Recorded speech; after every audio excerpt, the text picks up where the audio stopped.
Este projeto é da linguagem C, uma revisão. Seria impossível você fazer um curso de C em tempo recorde. Ele foi dividido em 3 partes, tentando englobar os itens mais importantes e os detalhes mais importantes a serem aplicados. Ok? Então vamos começar com a parte 1.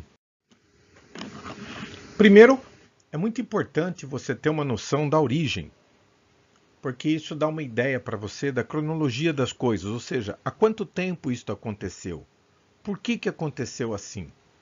Então, a linguagem C foi desenvolvida na Bell Laboratories, Estados Unidos. A primeira versão escrita e implementada foi feita por Dennis Rich. E a primeira utilização importante foi a reescrita do sistema operacional Unix, cujo original foi escrito em Assembly, linguagem de máquina. O primeiro livro que ele lançou foi o de Programming Language, só que ele lançou em parceria com o Brian Kernighan em 1978. Depois disso, diversas versões de C incompatíveis entre si foram criadas. Haviam muitos compiladores, só que algumas coisas funcionavam só em alguns compiladores e não em outros. Para resolver esse problema, em 1983, a ANSI, American National Standards Institute, padronizou a linguagem C. Então, tudo que você quiser construir na linguagem C que seja totalmente compatível com qualquer compilador, deve utilizar apenas os comandos reservados para o ANSI. C tem algumas características que precisam ser respeitadas como programação. A primeira é o case sensitive. Nos códigos, a linguagem C distingue letras maiúsculas de minúsculas. Então, o A maiúsculo é uma coisa, o A minúsculo é outra coisa. Também os parâmetros são separados por vírgula. Ao transcorrer do curso, o conceito de parâmetro vai ser mais detalhado para que você possa compreendê-los. Mas eles vêm separados por vírgula conforme você mesmo verá. Todo comando termina com ponto e vírgula. Existem exceções? Sim, claro. Quando se usa os comandos, as chaves que abre, chave que fecha, para delimitar um bloco, você não usa o ponto e vírgula. Então é o caso dos códigos de chave. Mesmo assim, tem a exceção, como nós vamos mostrar lá para frente, eu vou relembrar, o comando while, o comando do while, ele tem uma combinação das duas coisas.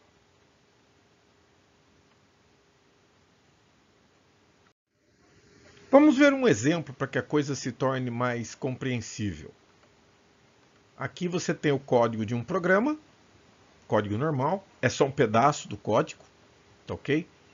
Pouca gente sabe, mas principalmente no Arduino Uno e no Arduino Nano, o microcontrolador que foi utilizado foi o Atmega 328P, um AVR, que tem os ports B, C e D.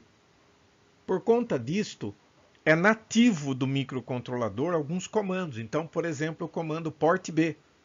Estou enviando para ele 23 em hexadecimal para os 8 bits numa pancada só.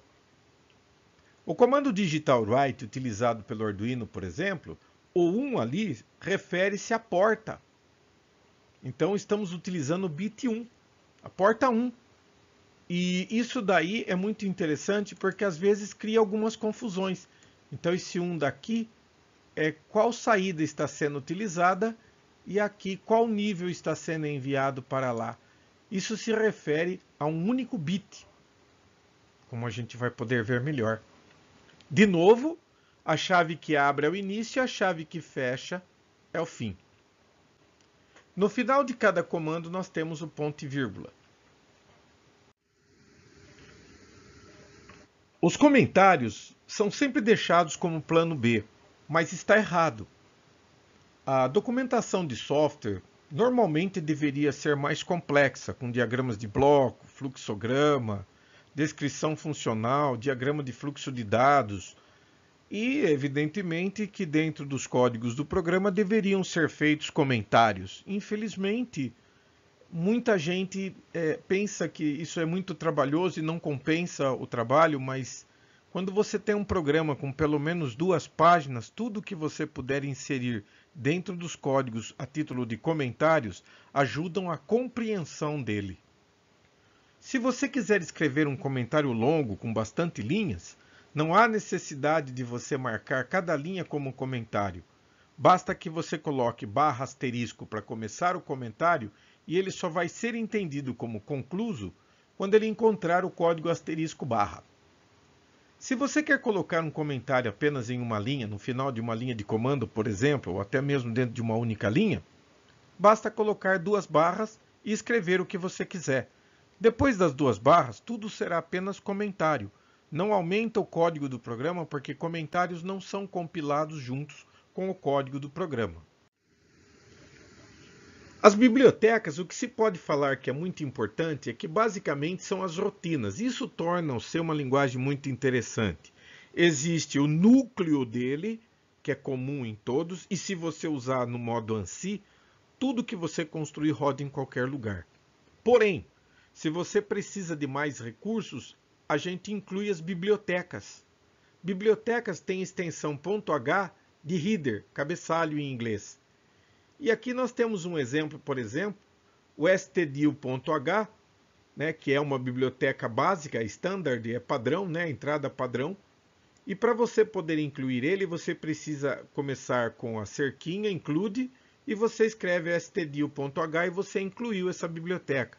Na hora o compilador vai incluir os códigos da biblioteca junto com os códigos do seu programa.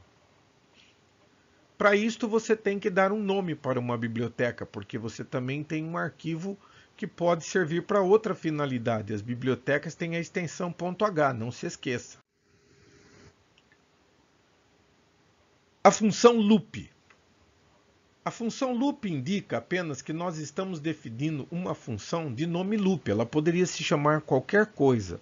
Normalmente, quando se cria uma função, ela tem uma lógica agregada a ela. Não se coloca uma função chamada x para qualquer coisa. A função loop, vocês vão ver daqui a pouquinho que ela tem muita importância. E o fato dela se chamar loop encerra uma aplicação muito importante conjunta com o nome. Todos os programas em C têm que ter um main, a função principal. Mas no Arduino, na IDE do Arduino, ele vem embutido. Você não precisa escrever main. Ele já está incluso lá. E o loop tem uma segunda função que não é menos importante. O nosso código de programa funcional nós vamos colocar sempre dentro do loop, de maneira que a execução do programa vai ficar restrita aos códigos que estiverem dentro do loop. Não se esqueça que no caso, por exemplo, do Atmega 328P, que é do Nano e que é do Uno, esse microcontrolador tem 32 mil endereços de programação. Não quer dizer que todo programa que você constrói tem 32K. Então, para você reservar a execução apenas na área funcional, a gente coloca os códigos dentro da chave loop. Aqui nós temos uma outra coisa interessante também. Esses são os tipos de dados. Ninguém tem que decorar isto. Na realidade, é muito interessante a gente compreender, por exemplo, um byte. Byte é qualquer valor de 0 a 255. Se você pega, por exemplo, e usa um unsigned int, ele vai de 0 a 65.535. O Word também. E aqui você tem o tamanho deles em byte. Observe que a partir do long são 4 bytes.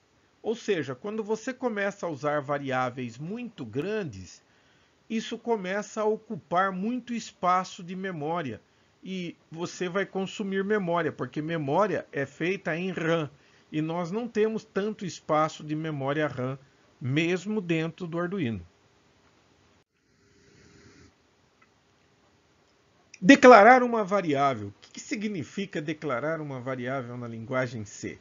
A declaração de variáveis é utilizada na maioria das linguagens. Significa que antes de você fazer qualquer comando utilizando aquela variável, ela deve ser declarada antes de ser usada. É melhor ver um exemplo. Aguardem um pouquinho.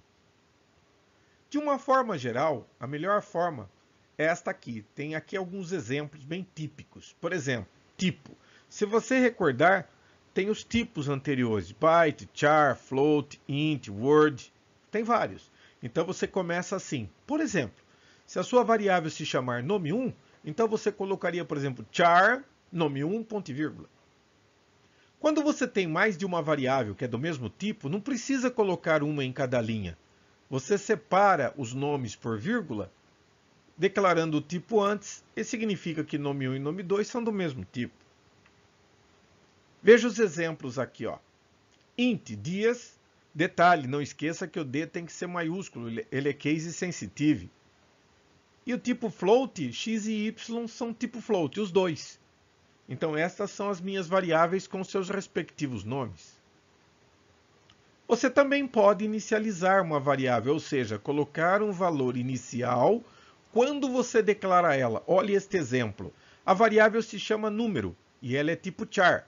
Char significa que você pode guardar em número qualquer valor entre 0 e 255. Estou começando com 12.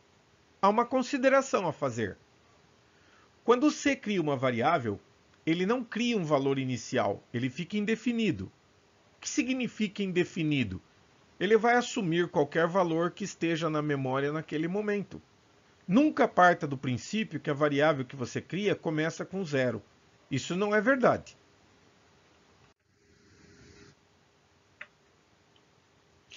O tipo void nós vamos discutir um pouco mais para frente. Ele é mais profundo e técnico. Por isso ele é deixado para um tratamento meio específico. Não é tão aplicado quando nós estamos trabalhando com um sistema. Com o tempo você passa a compreendê-lo melhor. O tipo char, por sua vez, ele pode guardar caracteres ou símbolos, como a letra A, como a letra B, minúscula, etc. Não só isto. Não se esqueça que esses caracteres têm que vir entre apóstrofe. Apóstrofe é aquele pequeno símbolo que você está vendo aqui. Isto daqui é um apóstrofe. Mas o char também armazena qualquer valor numérico, de 0 a 255. É um número inteiro, no tamanho de um byte. Lembrando que 8 bits uns é um byte, e 8 bits uns binário corresponde a 255 decimal.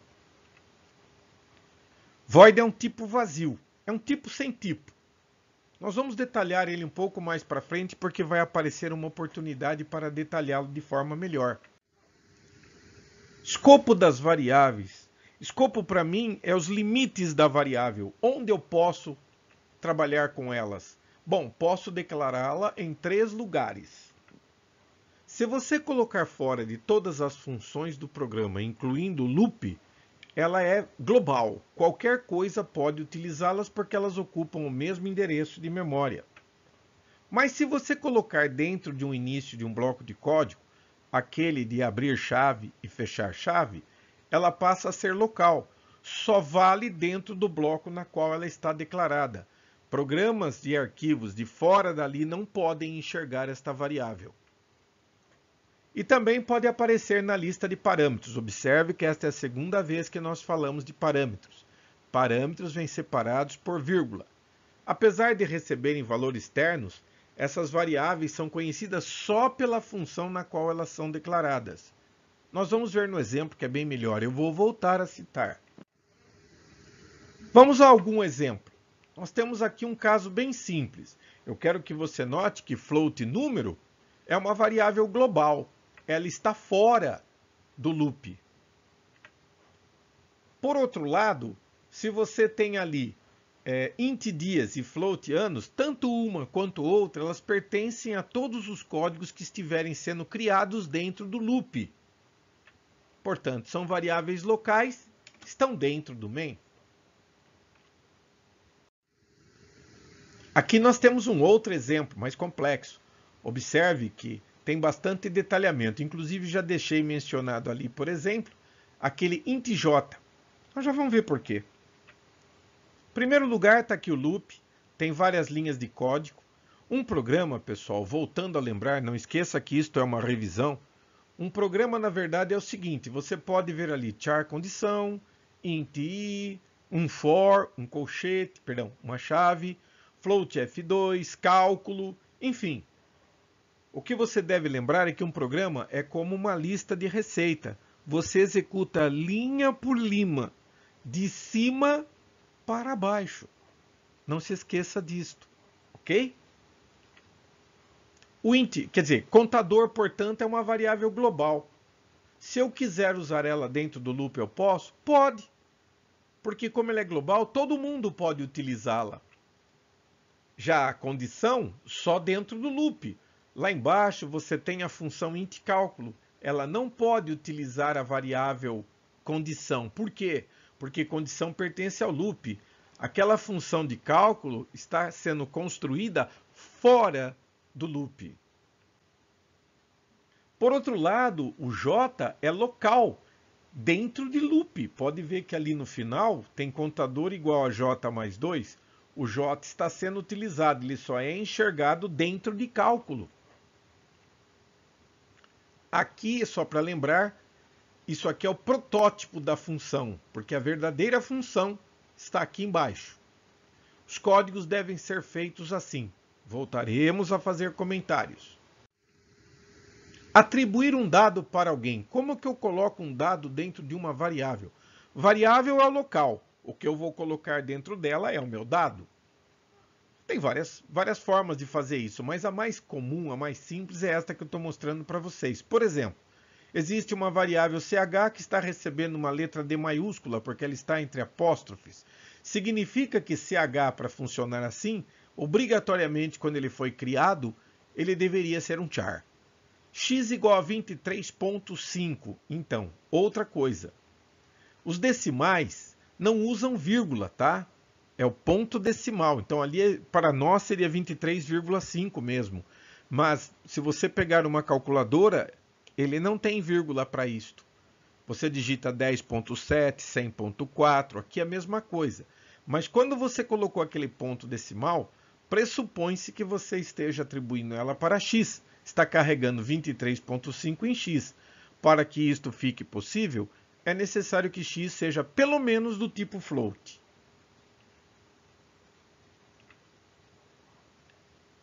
Aqui, como eu falei, várias maneiras de atribuir é por causa disto. Veja só, eu estou dizendo que vou guardar em uma variável chamada anos o número de dias dividido por 365,25. Aqui na linha de baixo, eu quero colocar na primeira posição. Primeira não, na verdade, como ele começa em 0, seria a segunda posição. Isso aqui é um string, ele se chama str. E na posição 1 desse vetor, eu vou colocar a letra A minúsculo. Tem um capítulo só sobre vetores. Aguente firme. E finalmente chegamos à função if. Então vejam só, nós trabalhamos com valores. Esses valores podem ser lidos ou enviados para fora. Dentro nós processamos, então estou dando pela primeira vez para um microcontrolador a capacidade de processar. Só que apenas ler e enviar dados para fora não o torna um processador funcional. Eu preciso de algo mais. Então agora estou atribuindo para ele também a capacidade de decisão. If em inglês é se. Então, se as condições ou a condição for suprimida, suprimida não, suprida. Então, nós temos duas condições de operação, como vocês mesmos podem ver aqui. Você pode ter se condição comando ou se condição se não condição. Vamos ver cada um dos casos. No primeiro, se uma condição for satisfeita, ele vai entrar e executar todos os comandos que ali estejam. Se você usar esta forma do if. Mas você pode usar a do lado de lá. Ela é um pouco diferente porque ela é assim. Se a condição for satisfeita, ela vai executar todos os comandos do espaço 1. Porém, se não for satisfeita, ela vai executar todos os comandos 2. Ela consegue fazer esta separação. Seria mais ou menos como se eu dissesse o if tem opção.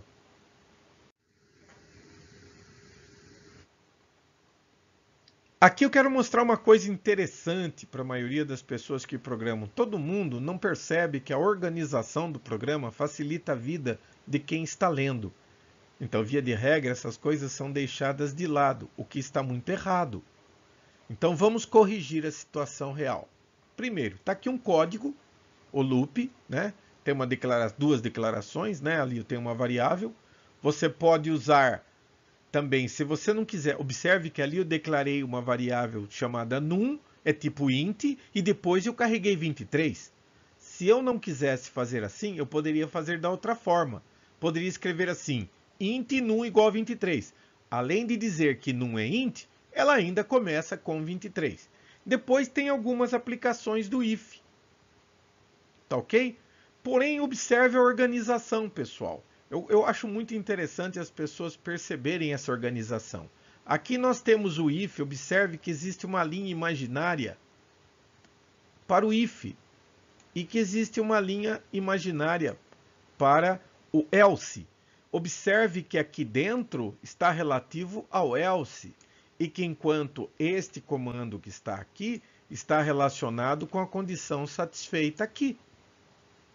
Tudo bem?